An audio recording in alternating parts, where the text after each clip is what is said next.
voilà mon bus extérieurement. Voilà, 12 mètres par 2 mètres 50. C'est un GX57 Volvo. Donc voilà, immense, avec des soutes immenses sur toute la longueur, hein, quasiment. Voilà, il y en a deux grandes ici. Et ben, la partie moteur est derrière.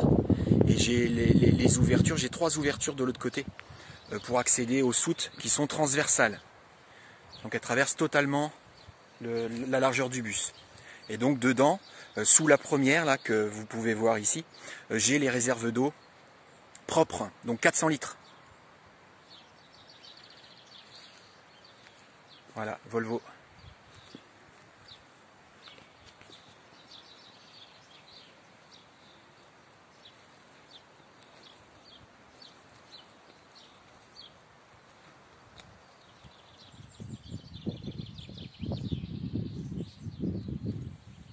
Voilà, là donc on rentre dans la partie avant du bus. Donc là c'est le poste de conduite.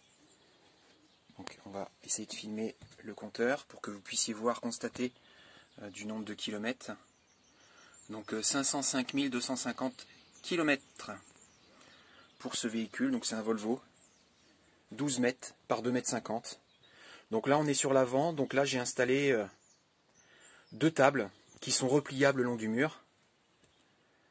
Et donc avec possibilité de manger à 8. Donc voilà. Chaque siège comprend des ceintures de sécurité. Donc ça c'était par rapport à l'aspect route pour ceux qui veulent rouler avec. Parce que moi c'était le but. Hein. Je suis déjà nomade depuis plusieurs années et ce bus était à la base effectivement pour continuer à travailler et à rouler et accueillir donc des groupes dans mon bus. Voilà donc l'aspect devant. Donc là derrière ces 2 sièges là c'est la douche donc qui est complètement fermée qui doit faire 1,10 m par 80 cm donc c'est déjà une belle douche. Le receveur de douche lui c'est un 70 cm. Et donc de l'autre côté ici c'est les toilettes. Donc toilettes sèches qui fait pareil 1,10 m, 1,20 m par 80 cm. Donc très spacieux. Là on a une ouverture ici sur ce côté-là. Donc j'ai mis sur chaque ouverture des rideaux, des doubles rideaux, permettant vraiment d'occulter la lumière.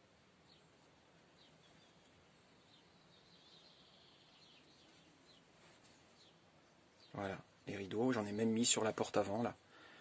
Mais sur chaque ouverture, que ce soit porte, parce que j'ai 3 portes sur ce bus-là, plus les fenêtres, j'ai mis des doubles rideaux occultants. Donc voilà, là je passe le rideau pour passer sur l'arrière du bus et sur ma gauche, voilà, j'ai les toilettes sèches. Donc avec une ouverture, parce que ici normalement c'est une porte pour personnes handicapées.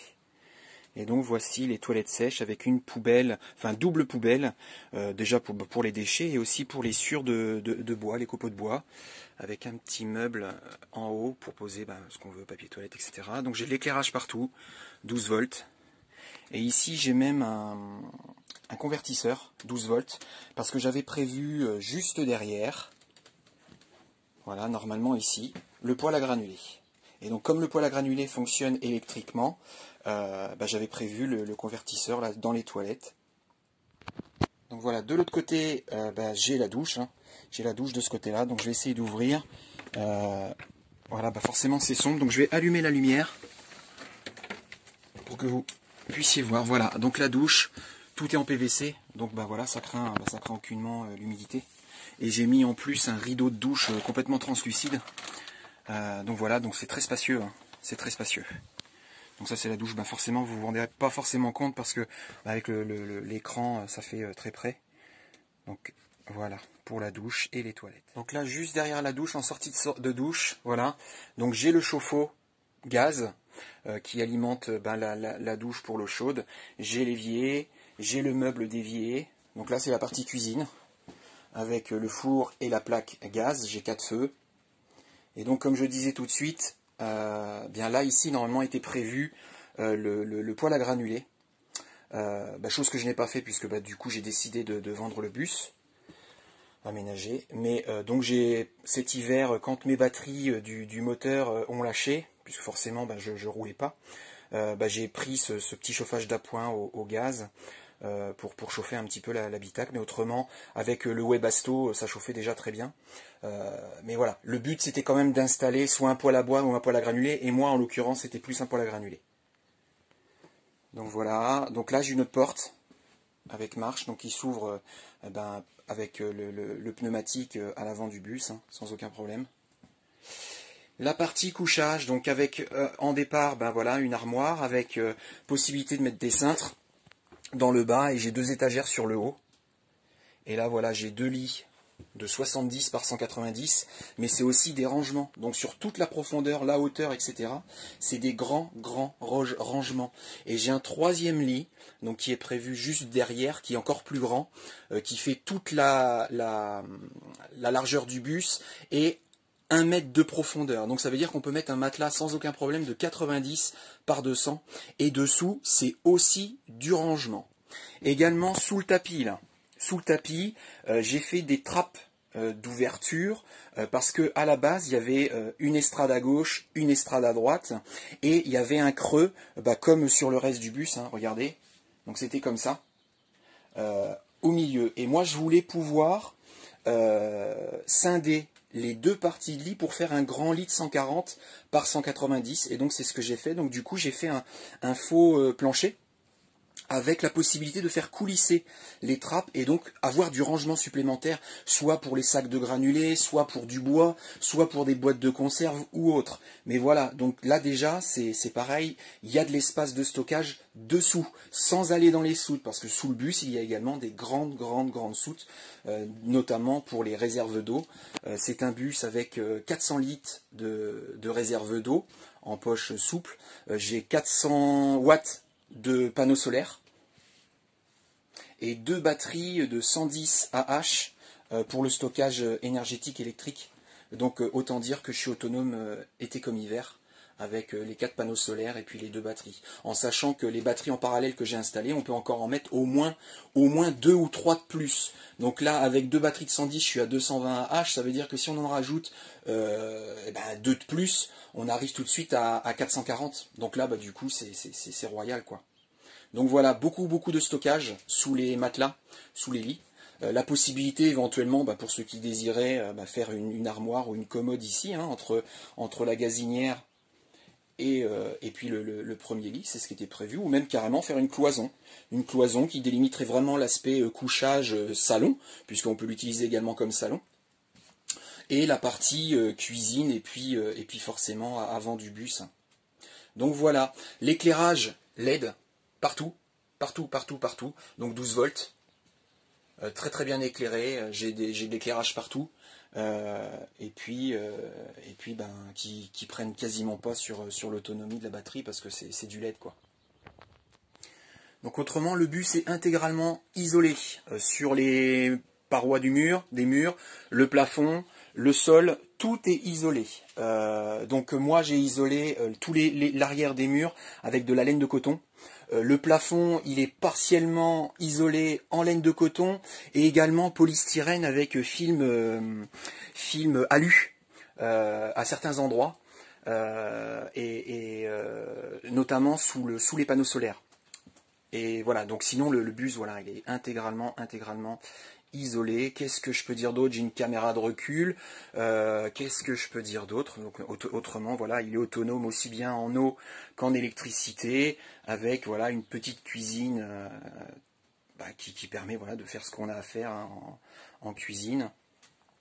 Et puis la possibilité également voilà, d'installer le chauffage que les gens désireront, que ce soit poêle à bois, poêle à granulés ou Mirus, ou pas de chauffage. Hein. Si vous êtes branché en électrique, pas très loin, vous mettez des radiateurs électriques. Enfin voilà. Donc là, sous l'évier, j'ai la possibilité de mettre 2 bouteilles de gaz. Donc moi, j'en ai mis qu'une pour l'instant, mais il y a la possibilité d'avoir 2 bouteilles de gaz et les évacuations d'évier qui tombent dans un bidon de de 15 litres dessous, en sachant que moi j'utilise que des produits biodégradables, parce que je voulais, en tant que nomade, pouvoir déverser un petit peu mes flux liquides n'importe où, et donc j'utilise, que ce soit pour l'hygiène, que ce soit pour le nettoyage, etc., j'utilise que des produits biodégradables. Et donc ici, c'est un petit placard avec 4 étagères différentes pour stocker la vaisselle, hein, grosso modo, c'est ça. Donc à la base, le projet pour moi, c'était de pouvoir augmenter mon flux de clients, parce que effectivement je suis médium, magnétiseur, voyant, et l'idée c'était vraiment d'accueillir la possibilité d'accueillir des groupes. Donc c'est pour ça que j'ai fait ça sous forme de banquette ici. C'était pour accueillir une dizaine, douzaine de personnes en même temps. Donc j'avais la possibilité ici, voilà, d'avoir 3 lits, 3 couchages, et j'avais prévu à l'avant, au-dessus des tables où on mange, d'installer également 2 couchages de 2 places. Donc ça faisait 3, 4, 5, 6, 7 couchages, plus un couchage suspendu au-dessus du poste de conduite, pour accueillir 8 personnes dans mon bus, par rapport à mes enfants, par rapport à des idées de déplacement, avec des petites balades énergétiques et spirituelles, avec éventuellement des clients ou des clientes. Voilà, donc l'idée c'était vraiment ça, c'était de pouvoir accueillir des groupes, mais voilà, le projet a changé, a évolué, donc c'est pour ça que je le mets en vente au jour d'aujourd'hui. Mais il faut savoir que, voilà, il y a vraiment la possibilité de faire quelque chose d'intéressant, même pour du locatif, les gens qui veulent louer voilà, un logement atypique, ou avoir un petit studio pour un enfant adolescent, ou un enfant adulte d'ailleurs, pour qu'il soit autonome et qu'il ait vraiment son espace à lui. Ou même voilà, un studio pour des amis, ils ont au moins l'autonomie et puis leur intimité.